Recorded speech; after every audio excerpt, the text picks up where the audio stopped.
Welcome back, everyone. You are listening to another episode of Fast Facts Perio Edition, brought to you by A Tale of Two Hygienists in partnership with Dentist RX.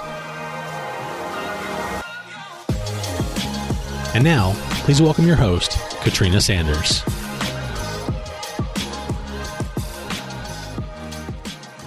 Hello, and welcome to Fast Facts Perio Edition. This week, we are going to unpack some of the things that we understand with regards to antibiotic premedication.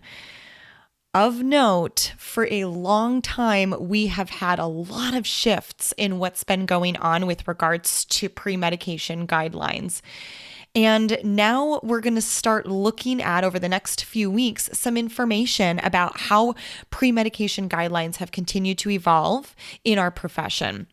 One of the benchmark studies that guided this was a study that was done at the Mayo Clinic in 2015, published in JADA. This study took 339 patients that experienced a prosthetic joint infection and compared those patients to 339 patients who did have a prosthetic joint but were uninfected.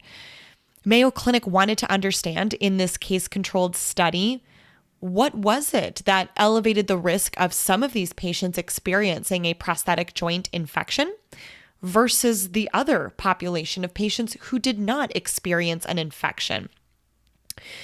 There were 4 beacon and benchmark findings from this particular study. The first was that antibiotic premedication before dental treatment was not associated with a lower risk of prosthetic joint infection.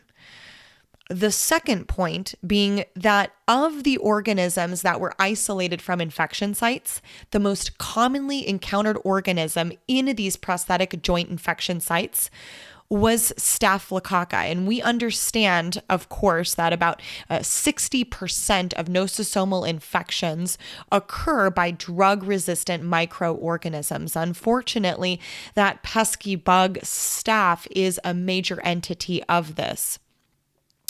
The third important point in this case-controlled study was that approximately 13.5% of joint infection cases were associated with bacterial flora of oral or dental origin.